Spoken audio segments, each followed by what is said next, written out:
ერთი გენდერული დღე კახეთში ასე ეწოდება პროექტს, რომელსაც ჟურნალისტთა გენდერული ქსელი 29 მარტს ქალაქ თელავში გამართავს.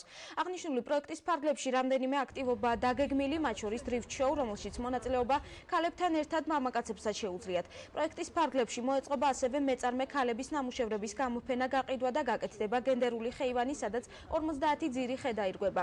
ღონისძიება თელავის მუნიციპალიტეტის გამგეობისა და საკრებულოს მხარდაჭერით ხორციელდება. მსურველებმა რეგისტრაცია თელავის მუნიციპალიტეტის კულტურის სამსახურის ოთახში უნდა გაიაროს. პროექტის ფარგლებში სხვა აქტივობებიც არის დაგეგმილი და იმედი მაქვს, რომ აქტიურად ჩაერთვებიან ჩვენი თანაქალაქელები, ჩვენი პარტნიორები არიან უნივერსიტეტის თვითმმართველობა, თელავის მუნიციპალიტეტის გამგეობა და საკრებულო და კიდევ რამდენიმე ორგანიზაციამ გამოთქვა სურვილი, რომ მიიღონ მონაწილეობა.